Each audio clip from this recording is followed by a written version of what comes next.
The beaches along the East Coast are taking a beating as Hurricane Erin spins about 200 miles from the North Carolina shore.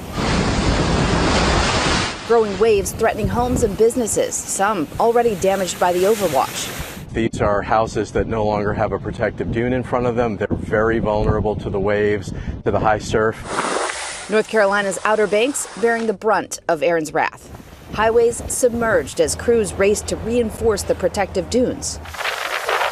Parts of Highway 12, the main road that runs the length of the barrier islands, closed overnight, and it could stay that way for days. North Carolina's governor pre-positioning swiftwater rescue teams and National Guard troops, urging people to stay away from flooded roads. Don't do it. You do not know how deep the water is or how fast it is running. As hurricanes move north, they expand. And Erin's tropical storm force wind field is huge, extending 320 miles outside the center.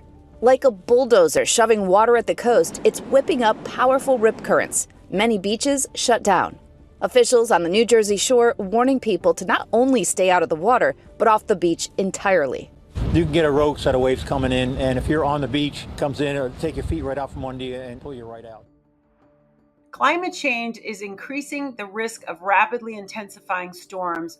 Hurricane Erin is the latest example. What's your thought about that, Dane? We hear that term a lot now, rapid intensification with the cyclonic rotations. And certainly the planet is in meltdown. There's no question about that. Countless human causes are a part of this equation. But what's the cause? What's the single biggest piece of the puzzle that is completely omitted by all matrix media sources? And that is climate engineering, geoengineering, aka weather warfare. Governments all over the world colluding and cooperating on this massive climate engineering Manhattan project. And yet matrix media pretending that we're not seeing what we're actually seeing in our skies. The whole of academia pretending the same, just like they pretended safe and effective, which was anything but. So again, we have a very low level of human morality in this equation from any direction. So in regard to the climate rapid intensification, we know that these patented processes of hurricane modification have existed for nearly a century. U.S.'s first intervention with hurricanes was in 1947, Project Cirrus. And with very little input, they had a massive effect on that storm, changed direction. How far have they come since, now that we have massive frequency transmission manipulation on top of the particulate dispersions?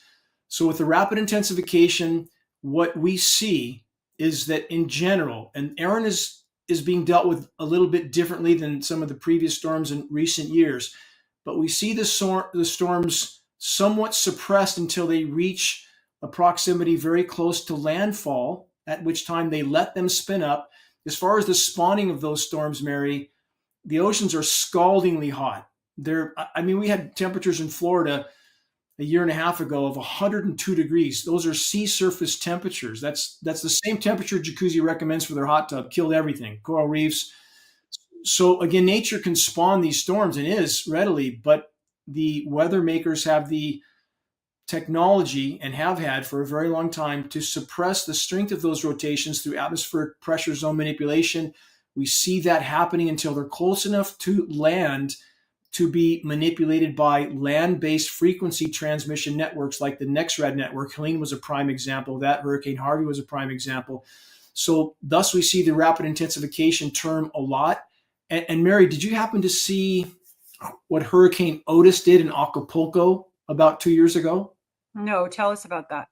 Hurricane Otis killed more than 24 people when it plowed into Acapulco last week, many of whom learned too late just how big that storm would be. Yeah, so how did a tropical storm turn into a Category 5 hurricane so quickly? Well, CBS News correspondent Tom Hansen says it's all in the water. Hurricane Otis stunned scientists, with wind speeds jumping by 115 miles per hour to 165 in a single day, slamming into Acapulco. The National Hurricane Center called it a nightmare scenario, a nightmare caused by rapid intensification. That's when a storm's sustained winds increase by at least 35 miles per hour in a day or less. That's a very prime example of rapid intensification. So you had a tropical depression, tropical storm that was not even considered a threat, that went from, again, a tropical storm status to the strongest Category 5 hurricane to ever hit that part of the world in less than 24 hours, literally laid waste to Acapulco.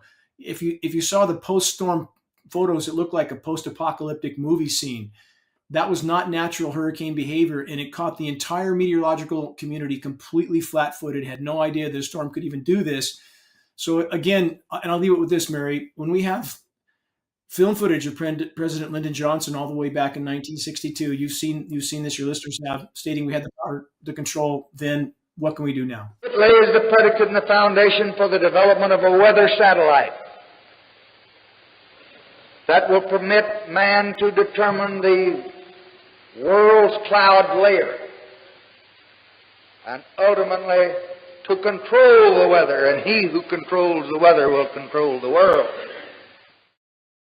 You've said that governments around the world are employing this weather warfare. Do you have any sense, Dane, of how the governments coordinate or don't coordinate this use of weather modification? Yes, we do. In fact, we have U.S. Senate documents, 800 pages long, that specifically describes the intergovernmental cooperation between, quote, otherwise adversarial nations on these programs because of the cross-border ramifications. You can't just climate engineer over your own country.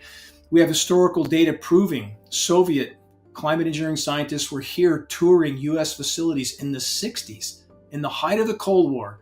Soviet scientists were touring our facilities. Our scientists were there touring their facilities. Again, we're not speculating on this in any way, shape, or form. So again, we have one more very key piece to the puzzle. We have an interview with an insider scientist in these programs from 2003 who was found suicided 2 weeks after that interview. It's posted at geoengineeringwatch.org, the full transcript. And so much technical data is presented in that interview of exactly how the intergovernmental cooperation works, exactly how the materials distribution works. It is incredibly detailed, far too much to be anything less than authentic. So again, it has to be remembered that global power structures, for their own purposes, regardless of their surface conflicts, have their own reasons for wanting to manipulate the weather, including that tool as a manipulative form of controlling their own populations as well. That's what's happening here. I would love for us to put the links to that interview, Dane, and that Senate report here in the show. I think that would be very interesting to our readers.